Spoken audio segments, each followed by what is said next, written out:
O Banco Master de volta ao Brasil. O Banco Master dobrou o lucro líquido para R$1 bilhão no ano passado. O balanço do banco, que foi divulgado há pouco, também mostra que o patrimônio líquido da instituição atingiu R$4 bilhões e 700 milhões de reais. Sobre isso, eu converso com o Paulo Gala, economista-chefe do Banco Master. Paulo, obrigado por conversar aqui com a gente, finzinho de tarde, quase boa noite.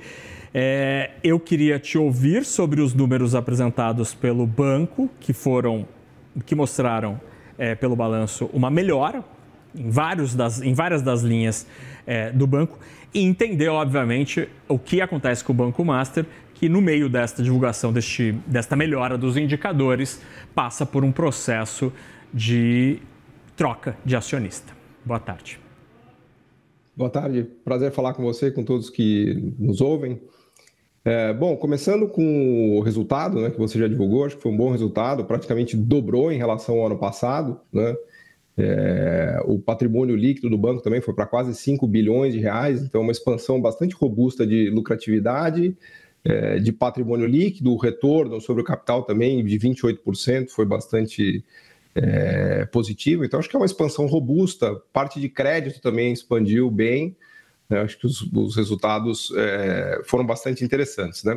Agora, sobre a operação com o BRB, que é o que todo mundo quer saber, né? Que é o que tem sido discutido muito no mercado, importante dizer que é um processo que já vem, é uma negociação que já vem há tempos, né? Ela não é de agora, e é uma operação que para o BRB me parece que faz bastante sentido, porque é um banco que tem acesso a funding mais barato, mas quer se expandir para além do Distrito Federal, né? Então, o Banco Master ele representa essa opção de ter um alcance nacional. Veja que o BRB já tentou comprar outros bancos, né? Tem no histórico, mas não teve sucesso, então esse negócio faz sentido. Para o Banco Master também faz sentido, porque ele vai ter acesso a um funding mais barato, né? A grande vantagem do BRB é que ele tem um funding mais barato, né? Isso vai permitir, obviamente, expandir lucratividade, né? Mas eu acho que a grande questão que está colocada aqui é a competitividade do sistema bancário, né? Na verdade, a gente está falando da formação de um banco de mais de R$100 bilhões, portanto, né, um banco já respeitável, né, e isso incomoda muito os concorrentes, né? A gente está falando de um grande player surgindo no cenário nacional, né? Um player que tem um know-how de crédito muito bom, né? O Banco Master tem uma máquina de crédito de fintech muito boa, né, de conhecimento, de carteira de clientes, de sistemas, de tecnologia, associado ao funding do BRB, que é barato, né, um know-how que o BRB também já vinha desenvolvendo, mas que ele, né, obviamente, objetiva expandir.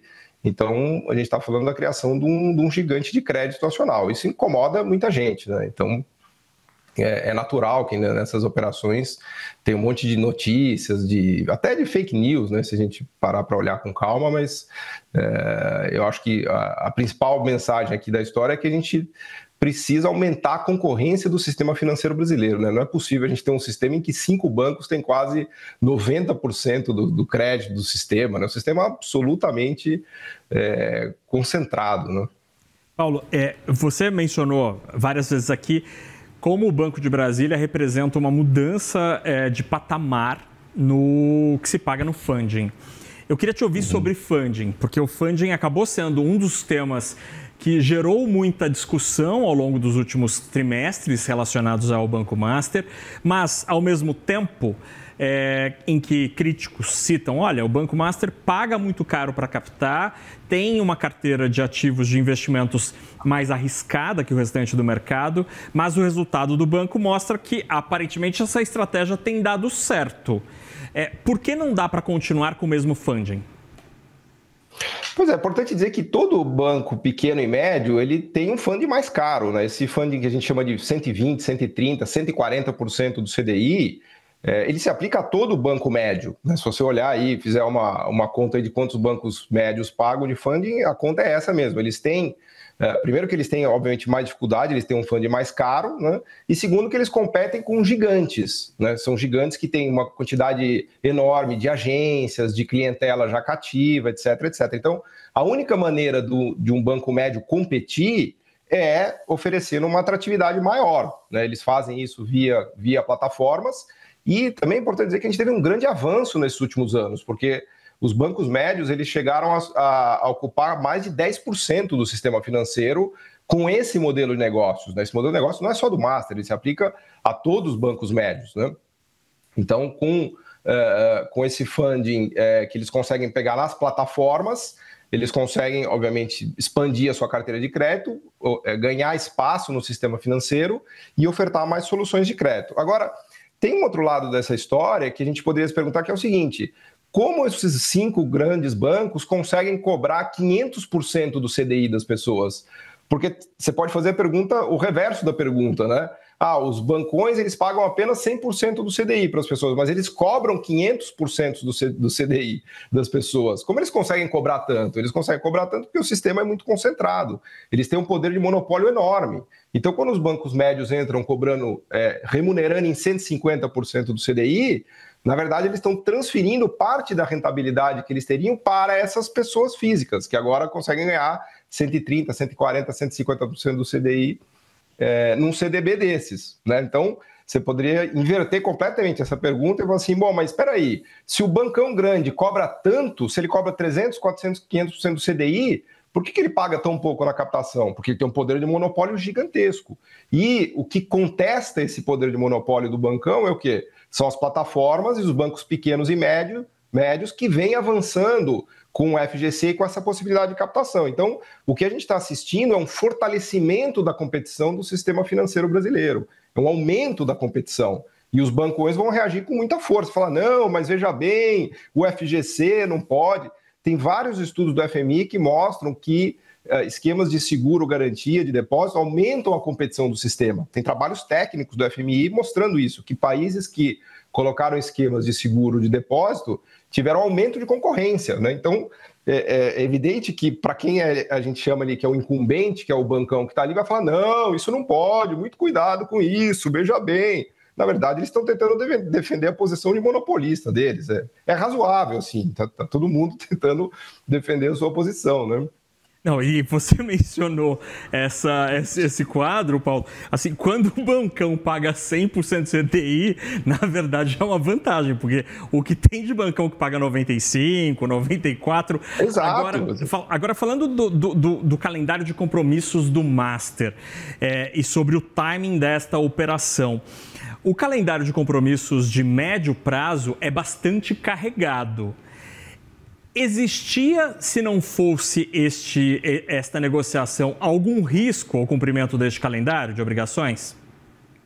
Não, absolutamente. O calendário de obrigações dele aumentou porque o banco aumentou. A gente está falando de um banco de quase 100 bilhões de reais de ativos, né? É a mesma, imagina você pegar a conta de levantar de um grande banco, do Itaú e do Bradesco, e ver qual é o calendário de obrigações dele nos próximos 6 meses ou um ano. Você vai ficar chocado, você vai descobrir que tem 400 bilhões de reais que estão vencendo.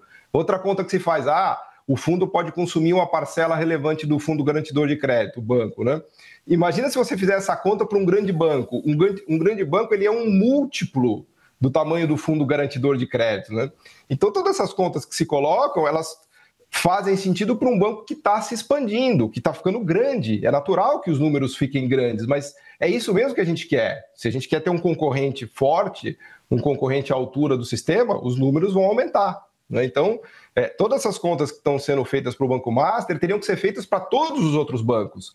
Vamos fazer as mesmas contas para os bancos médios e vamos fazer as contas para os bancões. Qual é o resultado que a gente vai chegar, né? Porque o que me preocupa nessa história é que fica uma onda de fake news, né, de um monte de informações infundadas, né, que levantam, né, um monte de preocupações que no final do dia podem estar a serviços do quê? Dos interesses de manter o sistema concentrado e sem concorrência, né? Paulo, sobre o FGC, esse foi um assunto que ganhou muito destaque neste debate que a gente vive atualmente no mercado financeiro, sobre o uso do FGC ou a exibição de que operações de crédito como um CDB tenha o respaldo do FGC.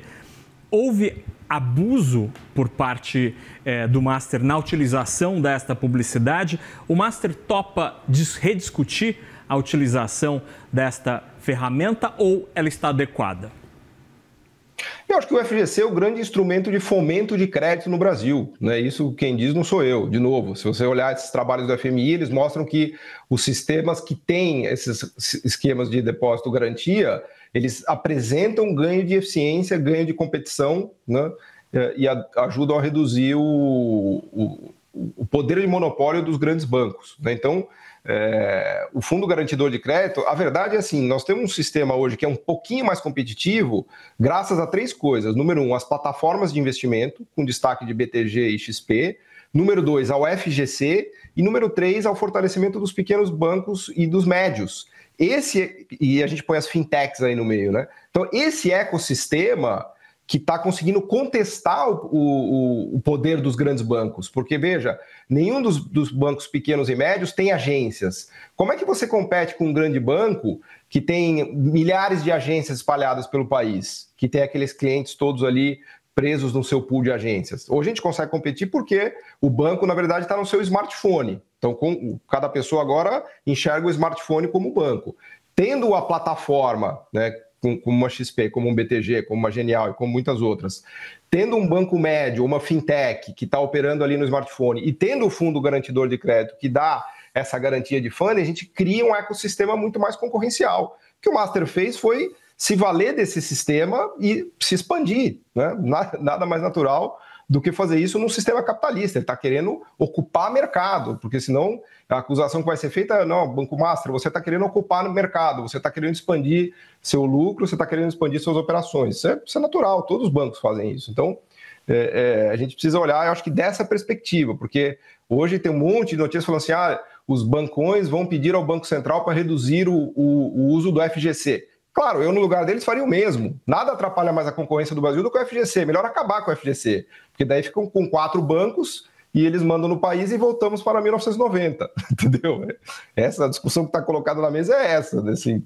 Desculpa colocar de maneira tão clara, mas assim, é importante as pessoas terem clareza desse debate, né? Porque senão fica uma disseminação de informações meio truncadas, né? E, Paulo, então, você está sendo muito claro nessa argumentação.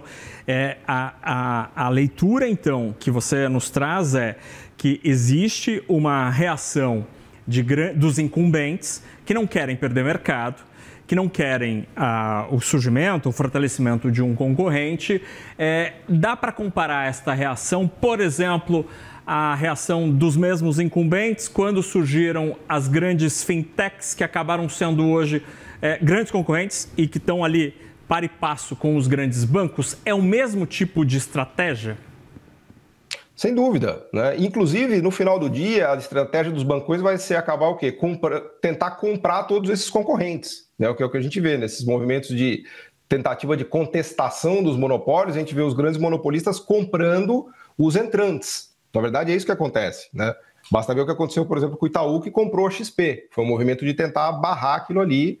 Eventualmente, depois eles se separaram, né? Mas há uma tendência muito grande de tentar comprar essas fintechs, comprar esses entrantes, e muitas das fintechs, como você bem observou, já foram parar na mão dos bancos, né? Então, eu acho que essa discussão, o grande, vamos dizer assim, pano de fundo dessa discussão é essa. E, Paulo, já que só estamos nós dois aqui, me conta, algum bancão tentou comprar o Master antes do BRB? Olha, as informações que eu tenho são essas públicas, né, inclusive que estão divulgadas ali no Fato Relevante. Teve uma discussão do BTG, que foi uma discussão importante, né, e que, inclusive, o BTG se pronunciou sobre isso. É uma empresa listada, né, colocou um fato relevante, dizendo que ele tem interesse em olhar dentro da estratégia dele, mas que em nenhum momento ele teria feito uma proposta por R$1. Isso foi um outro absurdo completo também, que é uma fake news total que foi divulgada, né, que o Banco Master, que o BTG teria oferecido R$1 pelo Banco Master, né, que é um absurdo completo, mas que ele tem interesse sim, está escrito ali no Fato Relevante, como outros bancos também têm interesse, né, mas as informações que a gente tem são essas e que estão divulgadas, inclusive, no Fato Relevante, tanto do BRB quanto do BTG, né?